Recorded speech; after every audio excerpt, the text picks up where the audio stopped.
ISSICEU research on the Caucasus. The region involves a number of republics of the Russian Federation in the north of the Caucasus Mountain and Georgia, Armenia, Azerbaijan as South Caucasus states. Turkey and Iran are two additional players in the region. The Caucasus region is characterized by ethnic diversity, displacement and migration, widespread poverty, unsettled secessionist conflicts, political tensions between countries and harsh geopolitical realities. This cocktail of factors makes the Caucasus vulnerable to conflict and instability. At the same time, strong linkages exist between the Caucasus societies, with shared historical experiences, trade relations, migration networks and informal contacts of ethnic communities across borders. ISSICEU is short for Intra and Inter-Societal Sources of Instability in the Caucasus and EU Opportunities to Respond. The project is funded by the European Union's 7th Framework Programme. The Center for Governance and Culture in Europe at the University of St. Gall acts as the leading house. We coordinate a consortium of 8 organizations from Azerbaijan, Georgia, Germany, Russia, Switzerland and Turkey. The ISSICEU researchers explore 4 issue areas. We study frictions in local governance and ask if the coexistence of traditional, authoritarian and democratic, formal and informal institutions helps mitigate conflicts. The second issue area is the civil society. We are looking for local concepts of civil society rooted in the Caucasian experiences, historical and contemporary challenges.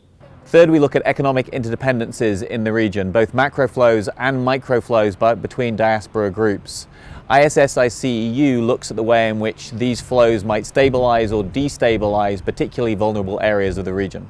Finally, we study the influence from 2 key neighboring actors, Turkey and Iran, and we ask, do trans-societal flows influence stability in conflict-prone areas?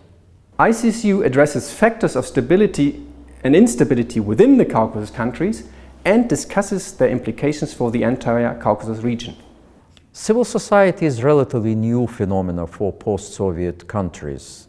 They used to have Soviet type of civil society activism, very much driven by the government. Whether this does work for newly emerging transitional societies or not, it's still a debatable issue. We believe that the civil society discourse would help to promote the value for the benefits of the reformation processes in the South Caucasus. The economic dependencies are complex and multifaceted. They have both bilateral dimensions, so there are bilateral dependencies between countries in the Caucasus and other countries, particularly Russia, and there are network dependencies or regional dependencies, so dependencies where the countries of the Caucasus are dependent upon the whole region.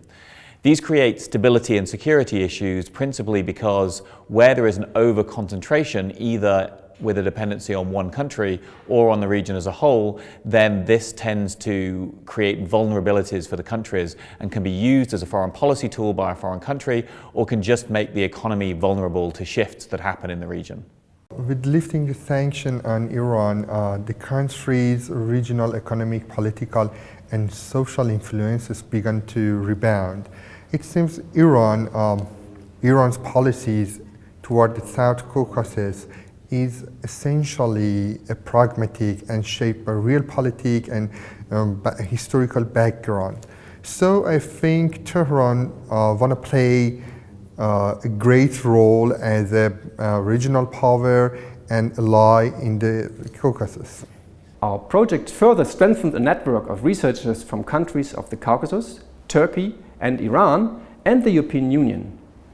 We also enter into a dialogue with the European and governmental officials from the region in public panels and focus workshops. In this respect, our project is a lively example for rigorous research with very practical relevance.